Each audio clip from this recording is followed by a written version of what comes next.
अस्सलाम वालेकुम नाजरीन इस एपिसोड के शुरू में आप देखेंगे तुर्गत, बमसी, हफ्सा और असला खान खाना खा रहे होते हैं। तुर्गत कहता है ऐसा लगता है चौधार सरदार यहाँ रहने के लिए पुरज़्ज़म हैं, यानी बाई के फैसले के मुताबिक मैं यहाँ रहूँगा, ये मेरे दिल पर एक भारी बोझ होगा। तो बमसी कहता है रंजीदा मत हो, क्या पता आखिर के वक्त वो जाने का इरादा कर दें, हम सब इकट्ठे जाएंगे। इधर शेख साहब के पास अर्तुरुल साहब पहुंच जाते हैं। सलाम दुआ के बाद शेख साहब कहते हैं बेटा क्या बात है, तुम परेशान क्यों हो। अर्तुरुल साहब कहते हैं हमने एक एक करके अपने दुश्मनों को ख़त्म किया, लेकिन गद्दारी हमारी रियासत में जड़ पकड़ चुकी है, जिन्होंने हमें शदीद दचका दिया है। फ़िलहाल मैं जुल्म के आगे सब्र करूँगा, लेकिन इस सूरत हाल को लोग बर्दाश्त नहीं करेंगे। तो शेख साहब कहते हैं अर्तुरुल साहब जिसका जितना बड़ा ओहदा होता है उतना उसका दर्द भी बड़ा होता है। तुम्हारे लोगों की जिम्मेदारी तुम पर है, इस वजह से तुम्हारा बोझ बड़ा है, लेकिन अल्लाह आपकी मदद करेंगे। तुम अल्लाह की खातिर हक का काम कर रहे हो, कभी कभी तुम्हें जो शिकस्त लगती है दर हकीकत वो तुम्हारी जीत होगी। इधर कोनिया के महल में मापरी सुल्तान के पास जाती है। सुल्तान कहते हैं ताजुद्दीन ने जो आदमी भेजे थे वो कोपैक को नहीं मार सके। अम्मी जान कोपैक हमले से बच गया है, उसने ताजुद्दीन के तमाम आदमियों को मार दिया है। यह सुनकर मापरी सहम जाती है और कहती है इसका मतलब है कोपैक ताजुद्दीन को शमसुद्दीन की तरह कत्ल कर देगा। वो पहले से काफ़ी ज़्यादा ताकतवर हो गया है, वो जो चाहता है सुल्तान आप उसे दे दें। सुल्तान आपको रियासत की खुशहाली के लिए आपको ये करना है। सुल्तान कहता है बस अम्मी जान बस बहुत हो गया, ये सब कुछ आपकी लालच का नतीजा है, अब आप चाहती हैं कि मैं उसकी गुलामी करूँ। इधर काई कबीले में हकीम साहब अर्तुरुल साहब के पास आकर कहते हैं हजूर सफ़ेददारी वालों ने यह खत भेजा है। तो अर्तुरुल साहब खत पढ़कर कहते हैं अगो सरदार बगावत करने वाले हैं, रियासत और तुर्क कबाइल एक दूसरे से टकराएंगे। कोपैक की वजह से उनके सब्र का पैमाना लबरेज हो गया है। कोपैक की वजह से हम रियासत और कबाइल को आग में नहीं झोंक सकते। सफ़ेददारी वाले चाहते हैं हम उनकी बगावत को रोकें, अगर हमने उन्हें जल्दी ना रोका तो ये बगावत रियासत को तबाही की तरफ ले जाएगी। फिर वो अब्दुर्रहमान को बुलाकर कहते हैं सुंगर तकिन भाई तुर्गत साहब और सिपा सलार बमसी को पैगाम भेजो कि वो अपने सिपाहियों को तैयार रखें और तुम घोड़े भी तैयार कर दो, हम फ़ौरन रवाना होंगे। इधर सराय में गुनाल और कोपैक बैठे होते हैं। कोपैक उसे पहले ताजुद्दीन का वाक़या सुनाता है, फिर वो कहता है हम रियासत को गद्दारों से पाक करेंगे। तो गुनाल कहता है आप बिल्कुल सही कह रहे हैं, मेरा ख्याल नहीं है कि अर्तुरुल ने रियासत के खिलाफ कुछ किया हो। कोपैक उठकर खड़ा हो जाता है और कहता है बेटा तुम अर्तुरुल के ज़ेरे असर आकर उसके अंदर की नीयत को देखने से कासिर हो। फिर वो उसे अर्तुरुल के खिलाफ भड़काता है और कहता है तुम यकीनी तौर पर एक दिन देखोगे कि अर्तुरुल कैसा आदमी है, अभी इसके बारे में मत सोचो। कुछ तुर्क सरदार बगावत शुरू करने के इरादे से खुफिया मुलाकात कर रहे हैं। सुल्तान अलाउद्दीन के बाद वो बुरी तरह बेकाबू हो गए हैं, उन्हें लगा कि सुल्तान गियासुद्दीन अभी छोटे हैं और वो बगावत करना चाहते हैं। तुम इस बगावत को रोकोगे ताकि उनकी नस्लों के लिए यह निशान इबरत बन जाए। इधर काई कबीले में हलीमा असला खान के पास आ जाती है। असला खान इन मामलात की वजह से काफ़ी परेशान होती है। हलीमा उसे हौसला देती है, लेकिन वो इस हिजरत वाले मामले में खुद को जिम्मेदार ठहराती है। तो वो कहती है मैंने कोपैक से शादी नहीं की, अगर तुर्गत साहब और अर्तुरुल साहब कोपैक के खिलाफ खड़े हुए तो बहुत सारे बेगुनाह मरेंगे, इसलिए किसी एक को कुर्बानी देनी होगी।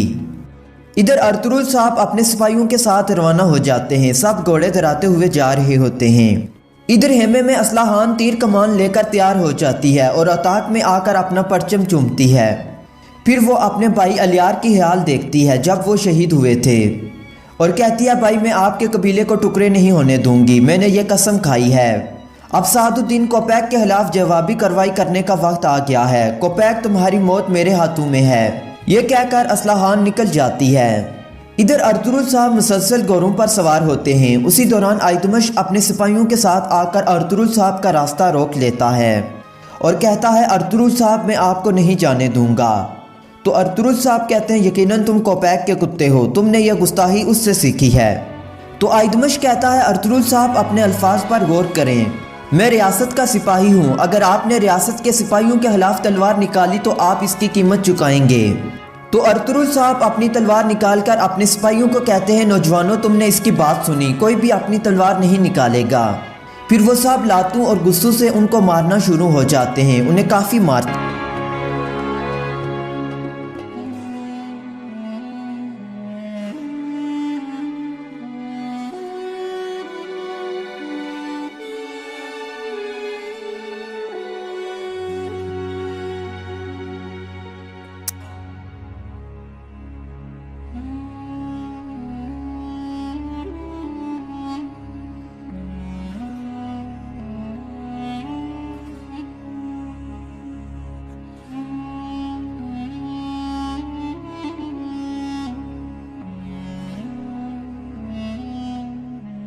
आखिर में अर्तुरुल साहब आइदमुश को मारते हुए कहते हैं, शुक्र करो मेरे पास वक्त कम है, वरना मैं तुम्हारा बहुत बुरा हशर करता। अगर तुमने दोबारा ऐसा करने की कोशिश की तो मैं तुम्हें हमेशा के लिए सुला दूंगा। फिर वो अपने सिपाहियों के साथ वहाँ से निकल जाते हैं। इधर औताक में हाइमा खातून ने तमाम औरतों को बुलाया होता है और सबको हिजरत के बारे में बता रही होती है। उसी दौरान एक खातून आकर कहती है, अम्मा हाइमा असलाहान खातून कहीं नजर नहीं आ रही, मैंने सब जगह देखा मगर वो कहीं भी नहीं मिली। उनका ज़रूरी सामान और गोरा भी कबीले में नहीं है। ये सुनकर सब ख़वातीन परेशान हो जाती हैं। तो हाइमा खातून कहती है, ये क्या कह रही हो, फ़ौरन सिपाहियों को इतला दो। और हलीमा को कहती हैं, चलो मेरी बच्ची चलकर उसे तलाश करें। इधर रात के वक्त अर्तुरुल साहब अपने सिपाहियों के साथ एक गार में बैठे होते हैं। अहमद भी उनके पास होता है। अहमद सराय में कोपैक के साथ जो कुछ हुआ होता है वो बता देता है। आखिर में अर्तुरुल साहब कहते हैं, मैं जानता हूँ तुम जो कर रहे हो ये एक मुश्किल काम है, लेकिन थोड़ा सा सब्र करो, सब कुछ जल्द ख़त्म हो जाएगा इंशाअल्लाह, फिर तुम भी हमारे साथ हमारे कबीले में रहोगे। इधर कबीले में हाइमा खातून हलीमा असलाहान के लिए काफ़ी परेशान खड़ी होती हैं। उसी दौरान हकीम साहब आकर कहते हैं, हमने सिपाहियों के साथ उनको हर जगह तलाश कर लिया लेकिन वो कहीं नहीं मिली। क्या उन्होंने आपसे कोई बात की थी, वो कहाँ जा सकती हैं? तो हाइमा खातून कहती है, उसने मुझे कुछ नहीं बताया, वो ऐसा क्यों करेगी, मुझे कुछ समझ नहीं आया। उसी दौरान हलीमा को असलाहान की बातें याद आती हैं। तो हलीमा कहती है, अम्मी जान मुझे डर है, असलाहान खातून सादुद्दीन की तरफ गई हैं, कल मैं असलाहान खातून से मिली थी।